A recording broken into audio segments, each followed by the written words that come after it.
is the Revisionary Podcast with your host, Juan Carlos. The Revisionary Podcast. Hello, and welcome to another episode of the Revisionary Podcast. And the crowd goes wild. So yeah, I grew up watching sports movies where kids did that. I've always wanted to do that, and here we are. So that's what's happening right now. I'm really excited for today's episode. First, let's start out. If you've never heard this show before or this podcast, the way the Revisionary Podcast works is we bring on guests. A lot of them are comedians who tell a non-fiction story about their lives. After which, I give them an opportunity to retell the same exact story, except this time, they can change any facts or details that they'd like about their own story. Afterwards, we discuss the impacts of the changes that they've made in their story. And today, dun dun dun dun, we actually have someone who's not a comedian. We're changing it up again. I like to keep you guys on your toes. Also, I think that, I like to keep this podcast lighthearted and fun. And, that's kind of my personality. And that's the energy that I want to put out into the world. But also, I think it's important to, highlight, other forms of telling stories. Ones that aren't necessarily comedic. So I'm actually really excited today because we have Valentina Ortiz. She's my wonderful guest today. And she's actually a storyteller. This is her thing. She goes around and performs all over, telling stories. So this is her specialty. And at the end of the day, this is a storytelling podcast. It's not really about the comedy. It's more about the stories. I always want a good story, or at the very least, an entertaining story. So I'm really excited to speak to her. I'm excited to see what, she has to say. And honestly, I'm excited to hear what story she's chosen to share with us today. So that should be really, really exciting. And you know what? I won't even dilly-dally that much. So why don't we go ahead? Without further ado, let's see if we can get Valentina on the line.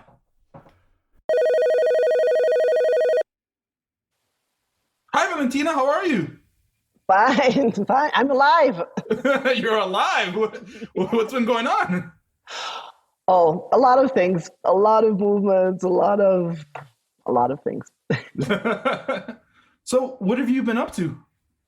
Well, I'm in Mexico. I was living in New York up till about April and for, a couple of years. But I'm from Mexico, and I just finished a project in a very small town in the center of the center area of the country. And I do community projects with storytelling. So I made stories about a river and about the need to take care of the river, of the forest, etc. So louder? Yes. So I made this project in La Huacana, Michoacan, and I just finished, and COVID caught me there. I arrived, and 2 weeks later, there was COVID. So I'm just coming out of the shell. And I've been doing a lot of stuff on internet with the United States, telling stories. So that's been cool, and with Latin America also. Wow, that's pretty dope that you're out there just still being part of the community and still giving back. Amazing. How strong is this? Oh, go ahead. No, and actually many of us storytellers have been more active now with the internet functioning this way, connecting us than before. So it's one of the good sides of this pandemic. How strong is the storytelling community in Central and Latin America, or are you now helping build the scene? No. I've been doing it for 20 years, but I'm still one of the new guys. And in Mexico, it's not very big, but it's here. And the mecca of storytelling for us in Latin America is Colombia. And really? Garcia Marquez, the author of 100 Years of Solitude, that wonderful guy, he actually says in an interview, all I do is just write down on paper the stories I heard during my childhood and youth. So Colombia is definitely a country that has storytelling in their culture. So storytelling in Latin America is everywhere.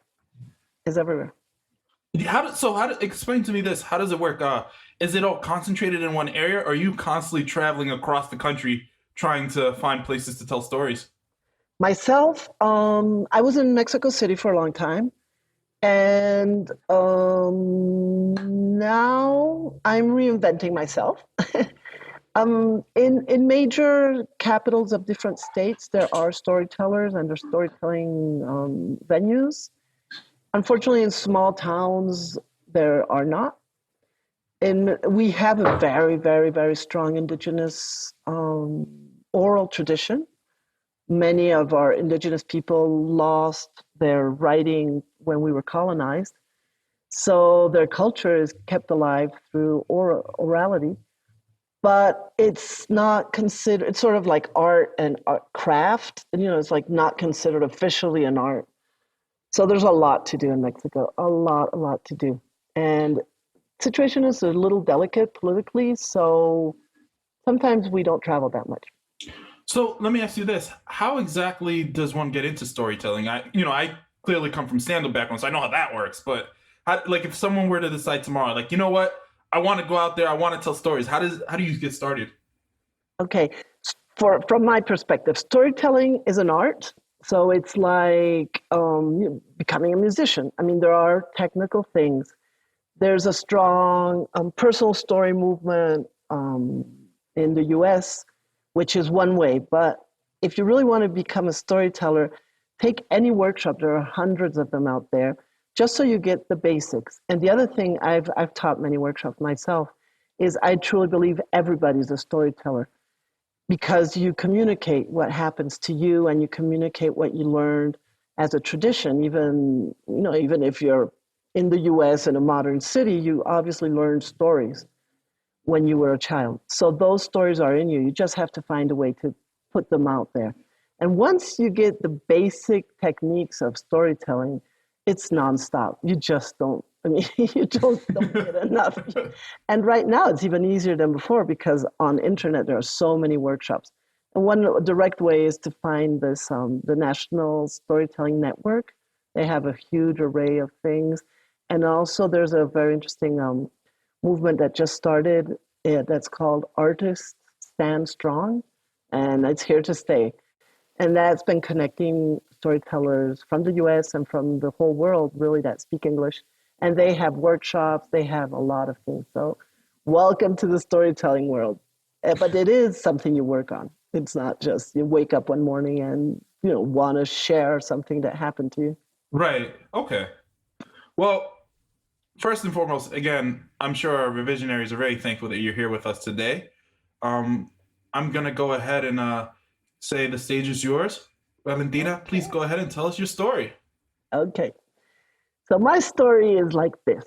About 3 years ago, I cut everything. I cut loose of everything. 30 years career in music. I'm a musician. I'm a salsa drummer. I cut with that. I cut with my 20-year-old storytelling career. I sold just about everything I had. I rented out my house, and I left the country. I was exhausted. I was drained. I needed a change. You were in Mexico at this time? In Mexico. This is okay. Mexico City. So I cut with everything, and life takes me to New York City. It's an amazing city. At first, it was very difficult. It was sort of like being in Tibet at facing myself. Right. And then I gradually started getting the hang of being alone, because I'm a mother of 3, and so I had never really been alone. So anyway, then the Mexican boyfriend sort of reappears, and I come back after a year to Mexico to get married. I arrive and things are so busy that I forget to get married. Okay, things go on. Hold on, sorry, just for a little bit of clarification here. So you had a boyfriend in Mexico. He disappeared on you. No, I disappeared on him. Oh, so you disappeared on him and went to New York. On everybody. Oh, okay, and your children stayed in Mexico. Everybody. Yeah. Got it. Okay, and then you dog. And the dog. And then you met him. I guess he reappeared in your life, so you came back to Mexico to get married, right? Yes. Got it. Okay. That's what I thought. But then, other things happen. And basically, I leave again. And I have a tour in Ecuador and in the U.S., a 1-month tour in the U.S. And then I get offered my job, the one I had previously, and I stay in New York another year. Okay? And everybody is like, weren't you going to get married? And I had forgotten. I literally had forgotten. Oh, yes, I was supposed to get married, but the guy didn't want to get married after all. So anyway, the thing is, I'm a year in New York, and this time it's much easier, and I'm doing really good. I'm in an all-women's drumming band, and we end up playing in Bermuda. We play in the Carnival in Brazil. I'm working in an amazing park, the Four Freedoms Park, and so that's really great. It finishes, but I still loved it. I'm good as a teaching artist, but there's a community storytelling project in Mexico that I had written 2 years earlier. So I decided to come back to Mexico 3 months to do the project because I am really into community projects, which I've been doing for 12 years. And I say, well, it's only going to be 3 months. And I sublet my room in New York. And I say, well, it's a chance to be with my kids, which I really appreciate. And I come to Mexico. And yes, the project, by the way, is in a very small town in a very violent area in Mexico. It's called Michoacan. So I arrived to the town and, oh, surprise, the following week, COVID is officially announced and we are shut down. So this is March, right? Right. Okay. So as best I can, I do the project, and I almost finished the project not in July as planned, but at the end of September. And by then I am exhausted. I am, how would you say? We all are exhausted, but I am. And doing the project, I get to really know the community, and it is a very, very, very particular community that's completely under siege because of the political situation. And there are armed men everywhere, and they're not exactly the police. So that's very draining, and I have several issues. So anyways, I collapse. I get very sick. And the doctors on the phone and the psychologist on the phone. And my best girlfriend says to me, listen, why don't you call my bruja? In Mexico, you have to understand brujas are healers, and we're very used to them because our health system really doesn't provide to everybody. So the healers are very important. Right. So, and COVID, everything's on the phone. So I figure, why not call a bruja or a shaman, you could say, on the phone. So I call her. And she barely knows my name, and she tells me these most amazing things. She's a tobacco woman. She works with tobacco. And at the end of our session, she says, I am worried about you. You are divided. You are split up in two. I think you really need help. So I tell her, okay, if you want to help me. And she says, okay, I'm going to go into your inner self, if I have your permission. And I say, okay, and I hang up. Once I hang up, I'm a little uncomfortable, and literally I am falling asleep, and it's like, is she in me right now? Should I comb my hair? And actually, it's sort of when you find out, if you're from a Catholic upbringing, there's always somebody when you're very young that tells you that God sees everything. And it was the same feeling, because then you're 6 years old and you don't want to go to the bathroom because God sees everything and he might smell you and you can't scratch yourself. I mean, it's really uncomfortable. So anyways, 7 a.m., I get a phone call from her, and she tells me, I'm so sorry, but I wasn't allowed into your inner self. You are blocking me. I'm sort of relieved, but, so we both say pending. About a week goes on, and something really, really scary happens, and I collapse again. And this time I have this horrible backache right in between my arms. I mean, it is so bad, I'm howling at night. Call the doctor can't really figure out what I have, and I have, I'm sort of very nauseous, I'm very weak, and the doctor says you have to rest, and my doctor, I really trust him. But we're not really finding what to do with myself, except take aspirin. And then I get this text message, and it is the bruja, the shaman. And she says, congratulations, I was finally able to enter your inner self. And you had your great-grandfather that was very angry inside you. And he talked a lot about suicide. And I finally let him out. At that point, I'm sort of in shock. And then I remember that it is common knowledge for us that your back, there are many dances in Mexico where you dance hunched, these ritual dances. Right. With your back hunched. And the vertebrae that are in the middle between your arms are the ones that open up when you're hunched. And that is the path for evil spirits, just spirits of dead people, to come in and out of the living.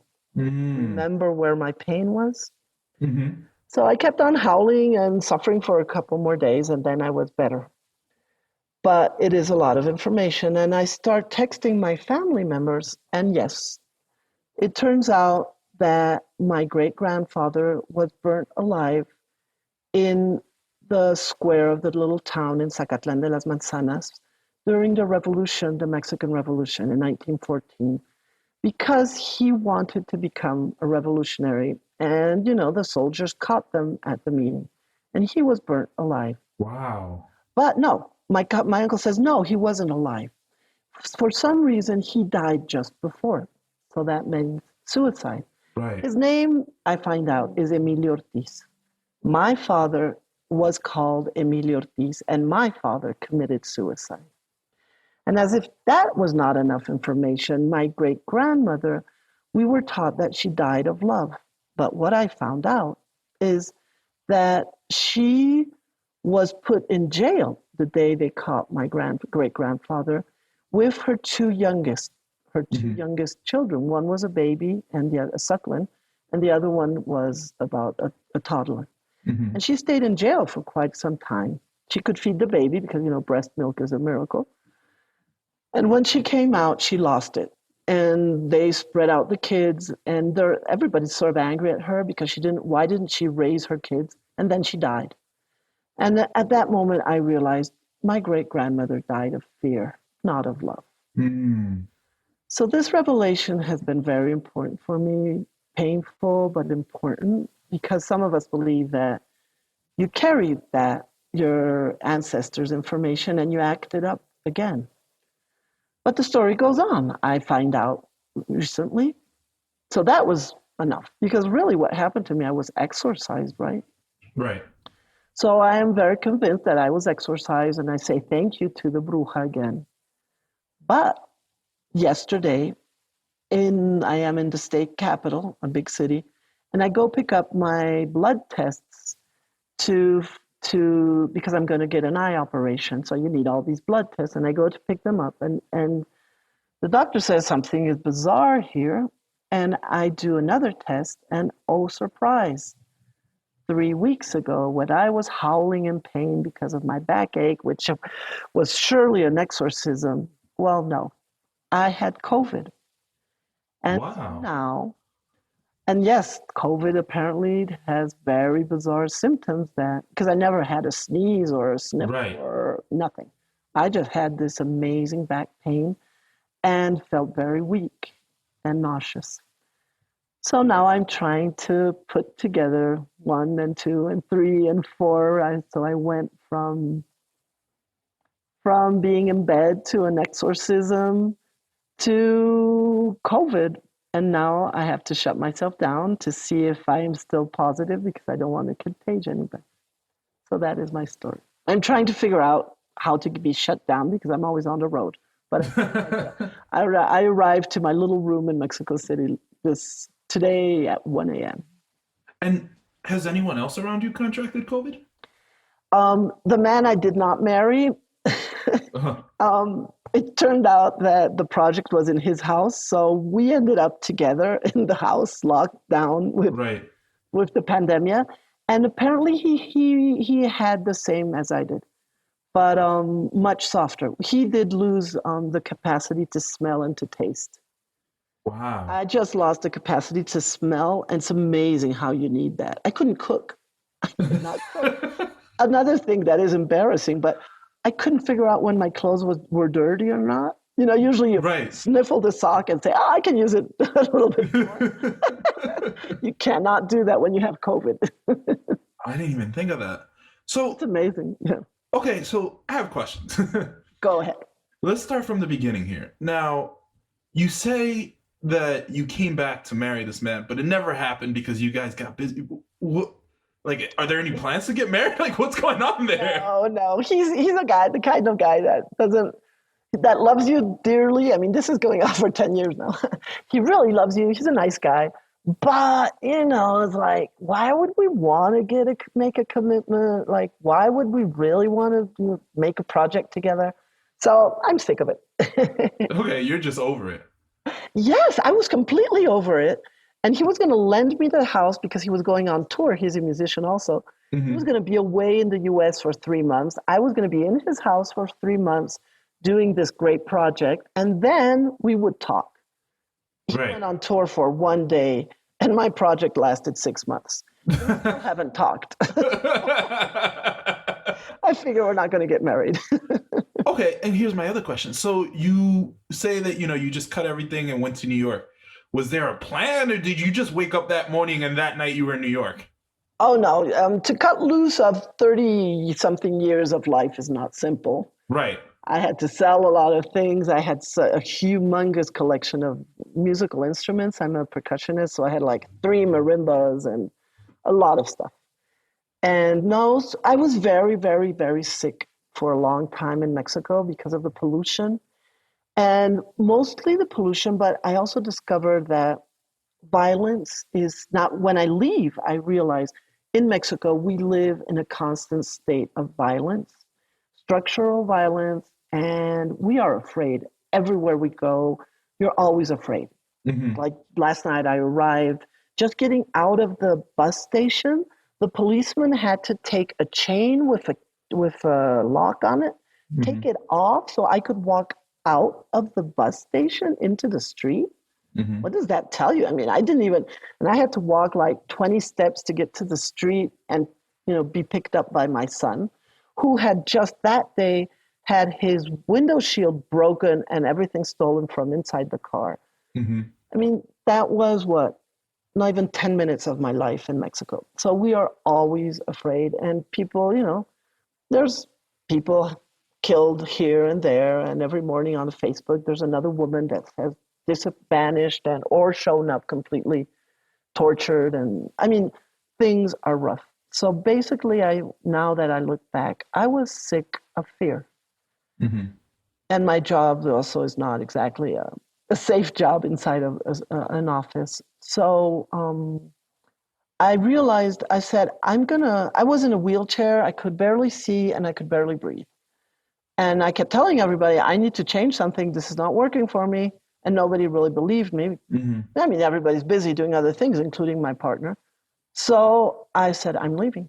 And I figured in New York, I'm a U.S. citizen, so I mean, it's easier. Right. For me, yeah, like not. And I figured there's hospitals in New York. And I left, and I have not been sick since. Even my knee that had me in a wheelchair, even that cured. Wow. So you might be the first person in history I've ever heard who New York has made things better for them. New York, I forgot that. Yeah, no, look, I'm a proud New Yorker. I love New York, but I'm not going to sit here and pretend that every time I leave New York, my lungs don't feel a little better. You know what I mean?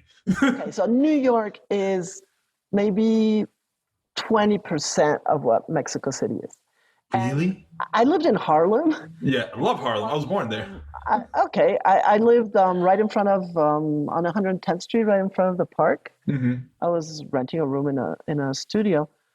And that particular 2 blocks are not very nice blocks. Right. There are a lot of things going on. But I would walk the streets by myself as a woman, and I discovered that. That is not something, I would walk at night. I would sit in the park at night. Right. Something a Mexican woman would not even dream of doing. Not even during the day, you think about where you're walking, what you're wearing, what you're carrying. If you're mugged, well, okay, it's just a phone. I'm not carrying anything. I mean, you're constantly reviewing. If you hear steps, you immediately see who it is. New York is a haven compared to Mexico City. Right. Harlem, 3 a.m. is haven compared to daytime in Mexico City. Yeah, no, look, I'm the first to say I recognize that there are certain areas that, might not be the friendliest areas, but I think by and large, New York City is one of the safest large cities in the world. It is. And you know how they did that? No, tell me. It's right. I mean, it's on paper. By investing a lot in schools and education. Not that they're some of the worst schools, public schools Right. in the U.S., but still they focused not so much on art shows, but there's a lot of programs of bringing artists into schools and really tending to the community and through workshops and all. And apparently that's the way they managed to make it safer. That's interesting. Colombia Uh-huh. has several examples of that also. Oh, that's good to know. So it's funny because I remember I am a product of New York City public schools. I went through public school from, my early days all the way through 8th grade. Once I got to high school, that's when I got a little bougie and went to private school. But yeah, for high school. All right, look, enough was enough. All right. I made it all the way through. But it's interesting because you say that they bring all these artists, but I seem to recall that as my time went on, I had less and less art programs. And as a matter of fact, I remember specifically that the art programs that were brought in were I remember in 3rd grade we had all these they would bring in people to do cultural assemblies and teach us about art from different African cultures and show us instruments and stuff like that, which I thought was really cool. And then I feel like by the time I was in 8th grade, I don't even remember having art in the 8th grade. So I definitely got to see that transition from every stage, and it was not an increase. I think I received more art education in high school, but I had to seek it out myself. It wasn't even readily available for me. Mm-hmm. I wouldn't know because I don't know your age and all, but right. Fair enough. I know that the official art programs have been canceled and they're taking music teachers out and everything. But I worked for different nonprofits. Right. And we would go, and usually they would send us to the most underprivileged schools. We would go way up into the Bronx. We would go to different. I think you're a Bronx boy, right? Yeah, originally I'm from the Bronx. So apparently that was the idea to send artists to places with especially a lot of diversity and all. And my experience was good. But I don't know how many, but it's through nonprofits.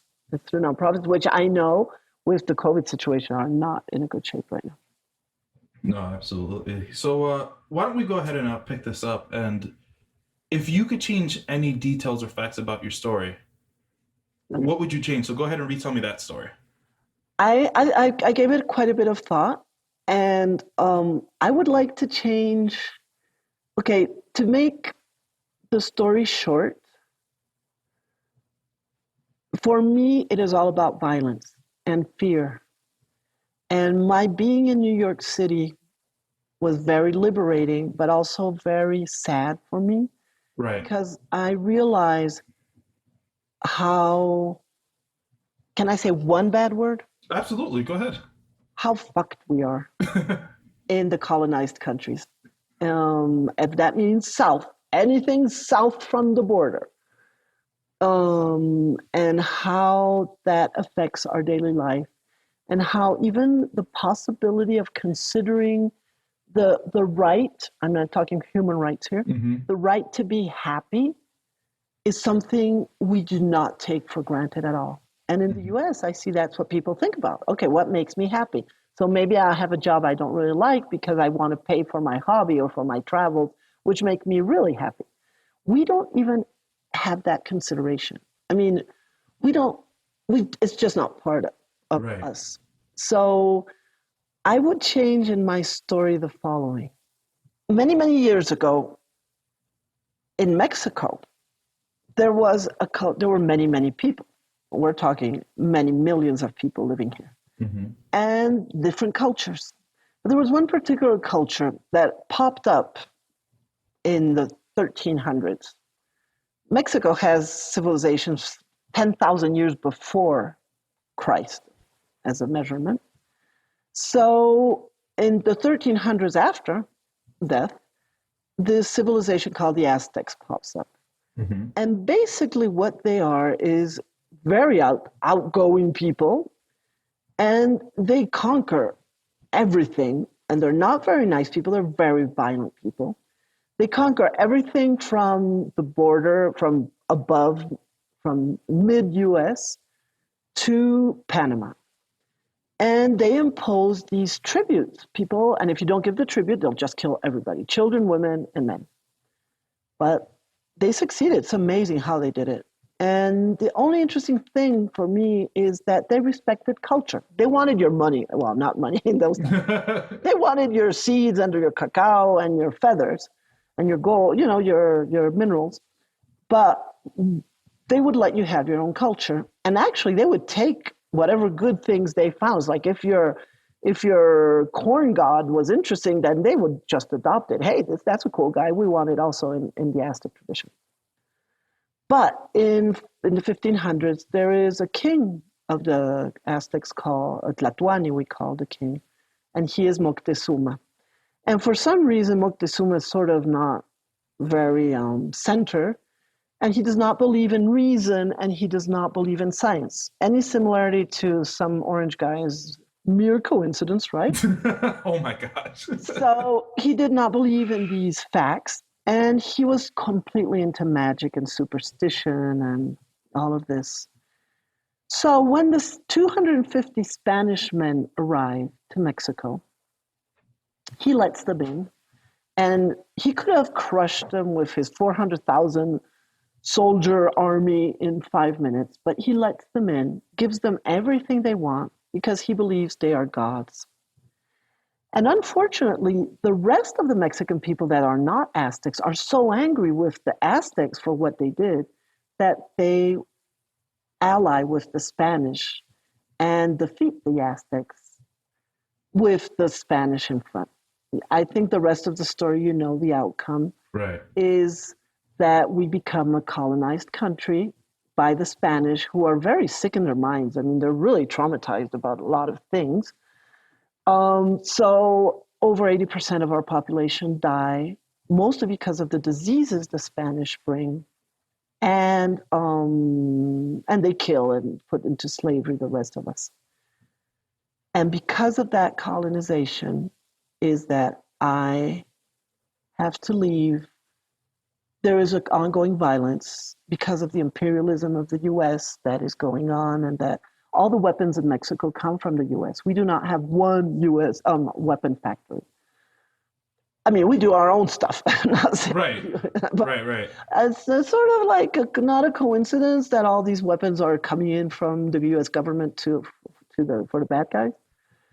So because of this structural violence that does not allow Mexican people to have enough for food, even if I had 3 jobs, I have a master's degree. I am fluent in 3 languages. I'm an Ivy League girl. Wow. Just you. Still, I could not make enough money to pay for the basic bills. And I work nonstop, 7 days. Mexicans are famous for our capacity to work. Right. That is not a good thing. That is the result of colonization. We think that we are here to work and that we can rest once we die because the church told us that. Mm-hmm. So all of these violences are structural, come from history, and that is what I would change. So I would not have to leave my country because I am terrified of walking the streets as a woman. I'm terrified of speaking out as an artist what I believe is wrong. I am sad because over 30,000 people have just disappeared, vanished in the past maybe 6 years in Mexico. Our country has been sold to the mining companies, and that's why we have violence. Nothing to do with other things. We have violence because mining companies are taking the land they bought. So I would change that. So I would not have to go to New York I would not have to sell my beautiful marimbas, my beautiful drums.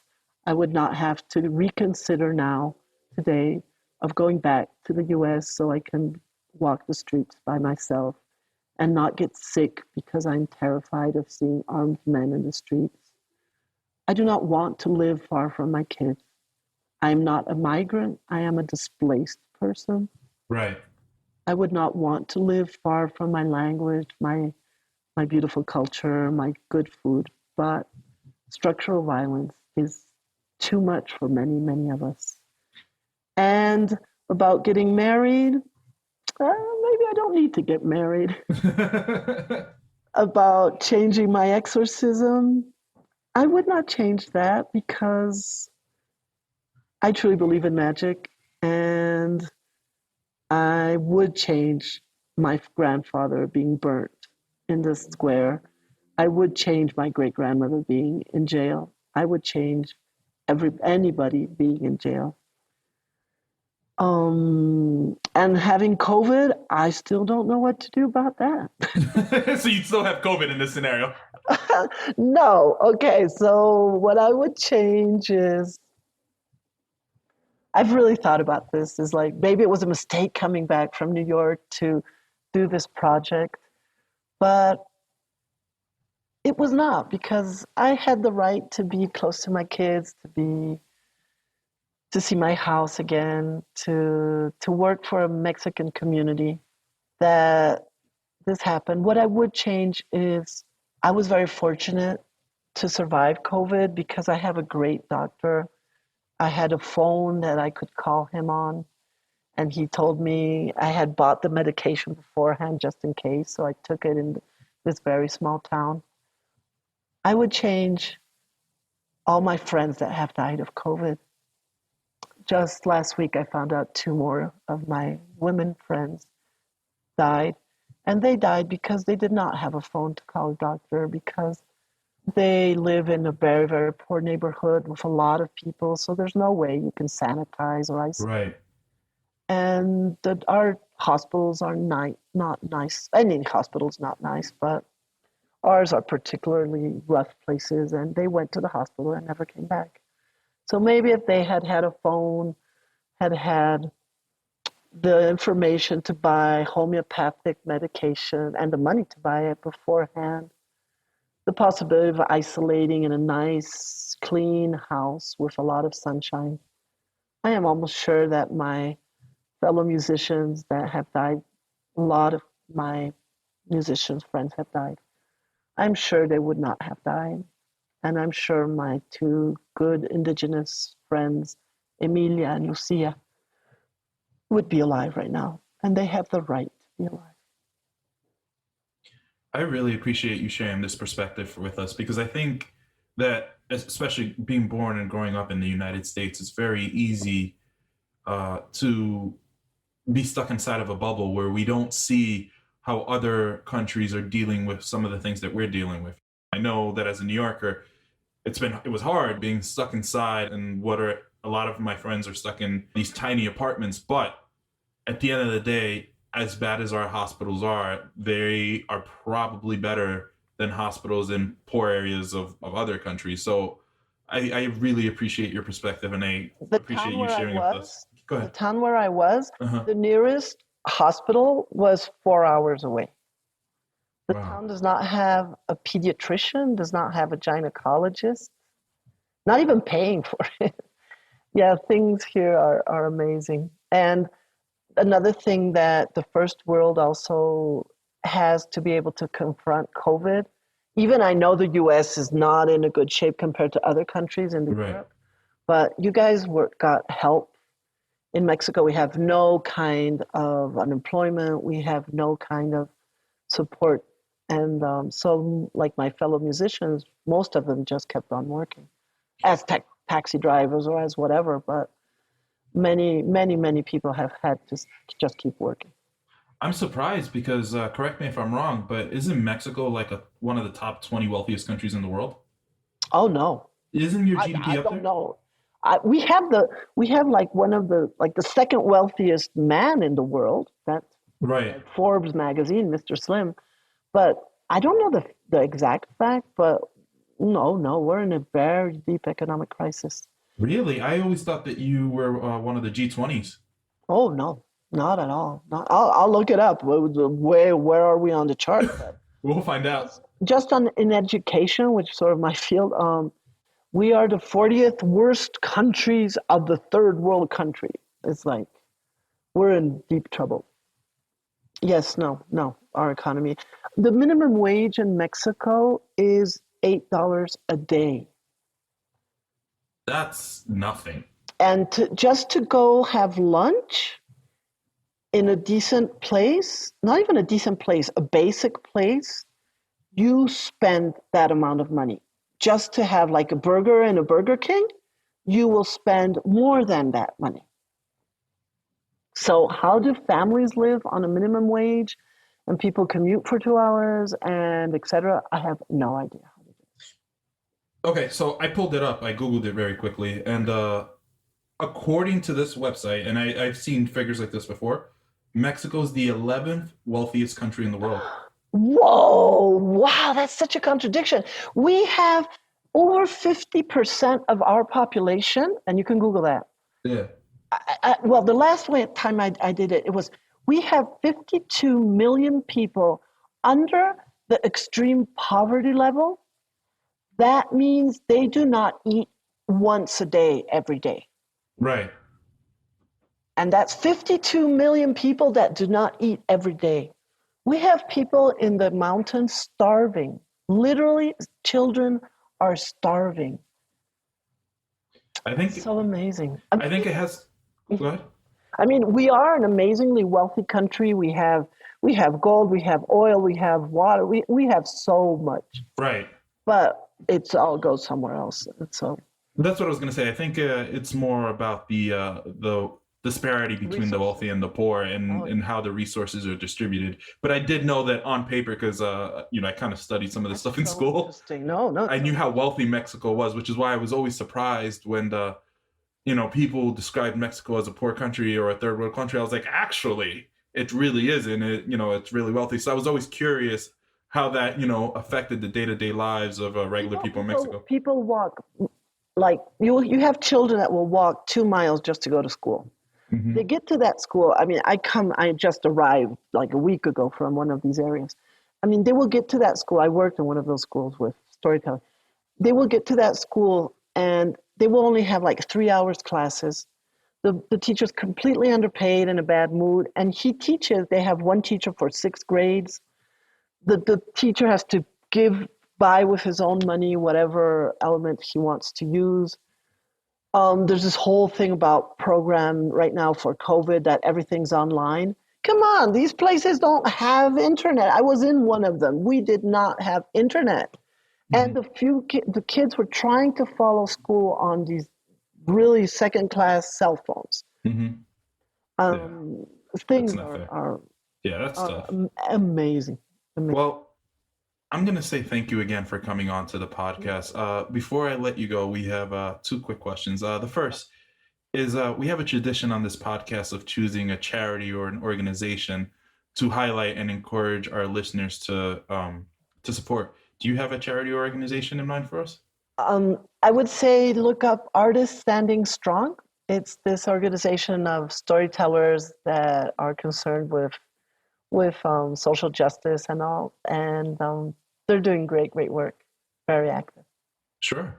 Mm-hmm. And the next question we like to end is, I'd like to ask you for a quick story from your childhood that brings a smile to your face or just makes you feel good inside. Just, one of those good, fond memories that you have. Okay, very quick. My father was a painter, and we lived on scholarships. So here we are in Paris, and I am maybe 8 years old, and so it's cold out, so the sun doesn't come up before 8 a.m. And my task as a girl was to go buy fresh baked bread for breakfast. So it would be cold out, and it would be dark, and I'd have to walk like 3 blocks to the boulangerie, to the store where they sell the bread, to the bakery. And everything would be dark, and afar I would see this soft yellow light and the sign that said boulangerie, which was the bakery. And I would walk into that magical, and it had, the windows were, foggy because of the heat. I would walk into that place and it was so warm and it smelled so good. I would buy my 3 little croissants and run back to have breakfast. But that memory is so strong in my mind. That's such a beautiful memory. Like, it's making me smile, and I didn't even get to live it. Well, storytelling for you. Thank you for sharing with us, and thank you for coming on again. Do you have any last words for our revisionaries? Oh, let's all enjoy life. Life is what it is, and we're lucky to be alive. And where can we follow you? Okay, I have a very active YouTube channel. You can look me up as Valentina Ortiz Pandolfi, Pandolfi. Also, my website is www.valentinastoryteller.com, and my Facebook with the same names, Valentina Ortiz Pandolfi. I've been sharing a story during the 40 days of pandemic. I shared a story a day as Radio Esperanza, which means Radio Hope. And now I'm sharing them twice a week on my page. So I'm up to 80 stories now or something. So you're welcome to look in. If you speak Spanish, you understand them all. And if you speak only English, once in a while I share an English-speaking story. On my channel, I have a lot of English stories. Well, thank you again for coming onto the Revisionary Podcast. Take care. Bye. Okay, bye-bye. Love to be here. The Revisionary Podcast. First and foremost, thank you, Valentina, for joining us. Like, that was... Okay, so here's the thing.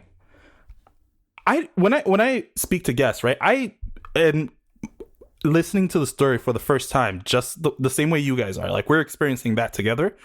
And I never know how they're going to revise the story. And to be quite frank, I think that she just did it in such a wonderfully innovative way. Like, I loved how she did it.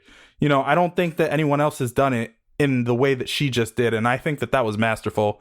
And I mean, I'm also not terribly surprised, because at the end of the day, this is what she does. She is a storyteller. And I really enjoyed her cadence and like just the relaxed style of storytelling that, that she used for this particular podcast. So that was really fun for me. And wow, thank you. Just thank you, Valentina. So, if you guys are listening to this, do me a favor.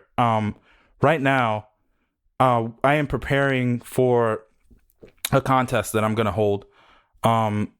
It's going to be, we're going to have a cash prize. I'm going to announce it on social media. So if you're not following me on social media, you're going to miss out.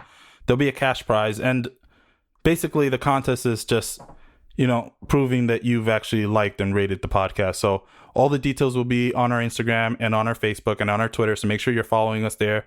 Revisionary Podcast on Instagram, www.facebook.com/revisionary podcast on Facebook, and Revisionary Pod on Twitter. So just make sure you guys are paying attention. Make sure you guys are following along. And as always, I always appreciate you guys. So thank you for listening. This is